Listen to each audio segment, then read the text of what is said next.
Biochemic শিক্ষার জন্য যারা আমার সঙ্গে যুক্ত হয়ে আছেন অথবা পারিবারিক সেবাদের জন্য, তাদের উদ্দেশ্যেই সপ্তাহে আমি 2-1 দিন রোগ নিয়ে আলোচনা করি।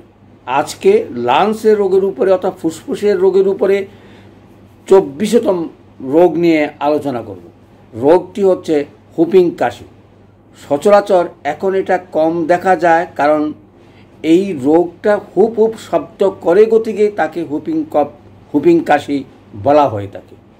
এটা সচরাচর খুব সংক্রামক এবং খুব স্পর্শক, অর্থাৎ এটা একজনের হলে বহুজনের হয়ে থাকে। আমাদের দেশে এলোপ্যাথিকের এখন টিকা আবিষ্কার হওয়াতে এই রোগের সংখ্যা অনেকটা কমেই গেছে, দেখা যায় না বললেই চলে। একসময় সেটা কষ্টকর এবং খুব দুর্বোধ্য কাশি ছিল। সচরাচর কাশিটা জীবাণু সংক্রান্ত, অর্থাৎ জীবাণু দ্বারা বাহিত হয় এবং শিশুদের হয়ে থাকে। সচরাচর 3 বছরের নিচের শিশুদের এই রোগ বেশি হয়, তার বয়স্ক শিশুদেরও কম থাকে, অর্থাৎ যারা একটু বড় হয় 10 বছর পর্যন্ত এই রোগ হতে পারে। সচরাচর এই রোগ সুস্থ এবং সবল যারা ভালো স্বাস্থ্যবান তাদের সচরাচর হয় না, আর যারা দুর্বল এবং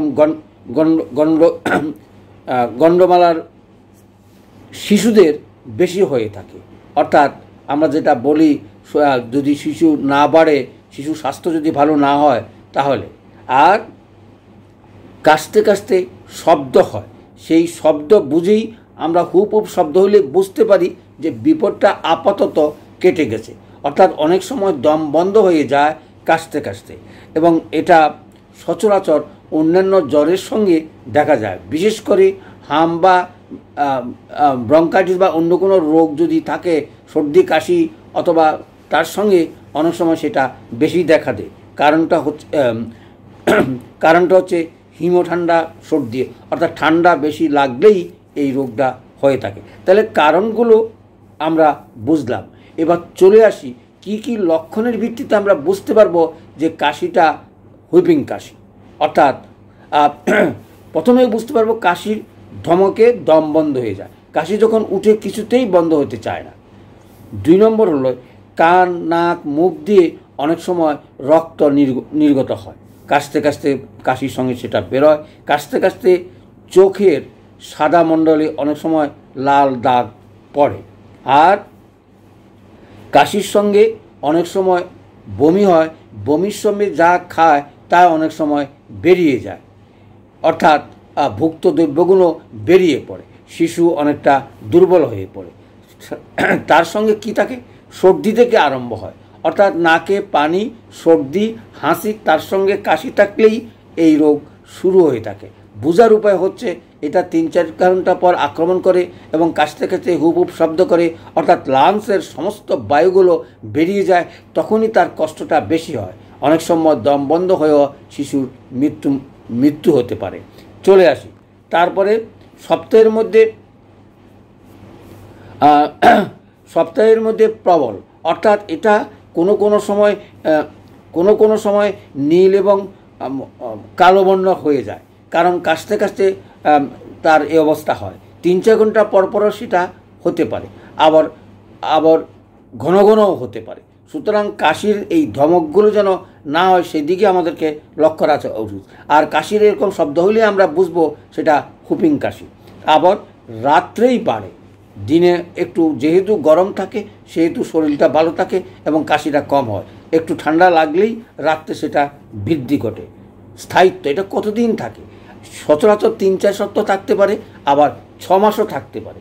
সামান্য জ্বর, সর্দি, কাশি এবং এর সঙ্গে অনেক সময় গলা ভেঙে যায়, এই সকল কারণ থাকলেই আমরা বুঝতেই পারবো যে সেটা হুপিং কাশি। যদি হয় তাহলে আমরা কীভাবে চিকিৎসা শুরু করব।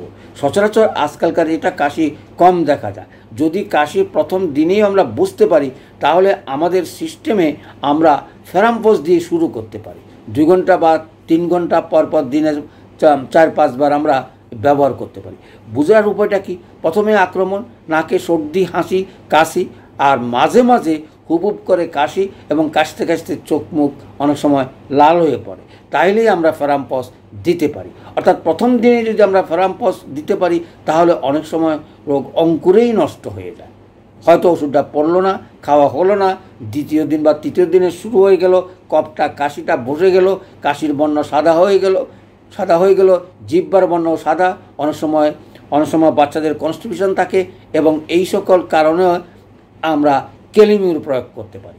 ক্যালিমিউর মিনিমাম দিনে 4 বার 2টা করে প্রয়োগ করা উচিত, পাওয়ার হচ্ছে 6x। তাইলে এই যে স্টেজ বাই স্টেজ যখনই ক্যালিমিউর প্রয়োগ করব কাশি থাকবে, তো অর্থাৎ সর্দিটা গাঢ় হবে এবং কাশতে কাশতে সর্দি অনেক সময় শুষ্ক হয়ে যায়, বর্ণ সাদা হয়, তখনই আমরা ক্যালিমিউর দিতে পারি। এই জন্য এটাকে বলা হয় দ্বিতীয় স্টেজ। তৃতীয় স্টেজ সেটাই বলছি।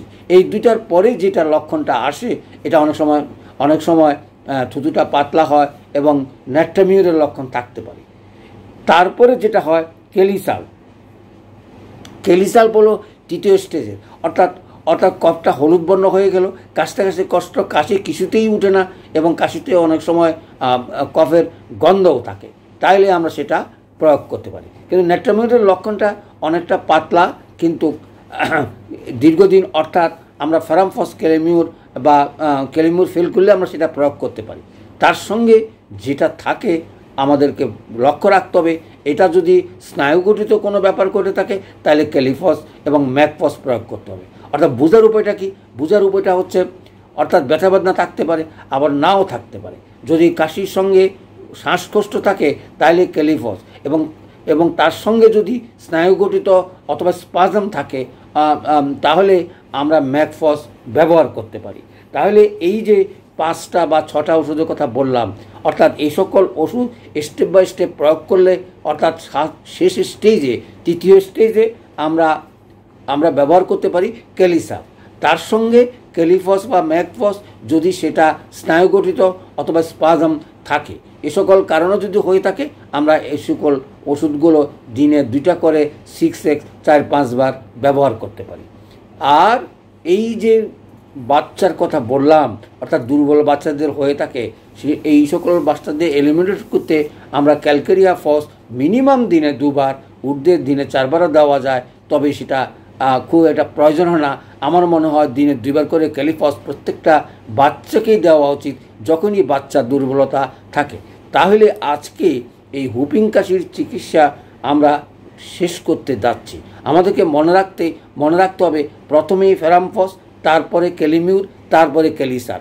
তার সঙ্গে ন্যাট্রামিউরের লক্ষণ যদি থাকে অথবা আমরা যদি কোনো কিছু বুঝতে পারি তাহলে ন্যাট্রামিউর, এবং রোগ যদি গভীর থেকে গভীরতা হয় অথবা দীর্ঘদিন ভোগে, তার সঙ্গে যদি স্পাজম অথবা স্নায়ুগঠিত অথবা ব্যথা থাকে, তাহলে আমরা ম্যাকবাস বা ক্যালিফস আমরা প্রয়োগ করতে পারি। অর্থাৎ একসাথে 2-3টা ওষুধও প্রয়োগ করতে পারি, আবার আলাদা আলাদাভাবেও প্রয়োগ করতে পারি, পর্যায়ক্রমেও প্রয়োগ করতে পারি। কিন্তু ওষুধ আমাদের 12টা, আর 4-5টা 6টা অনেক সময় একসাথেও প্রয়োগ করা যায় এবং গরম পানি দিয়ে খেলে অনেক সময় ভালো কাজ করে। তাহলে চলে আসি এই হুপিং কাশি আলোচনা শেষ করার আগে অনুরোধ করব, আমার ইউটিউব এবং ফেসবুকটা শেয়ার করে প্রচার করার চেষ্টা করবেন, মানুষ যেন উপকার পায়। প্রথম থেকে যদি চিকিৎসা করা হয় তাহলে গভীর থেকে গভীরতার দিকে কোনোদিনই রোগ যাবে না, সহজেই ভালো যাবে।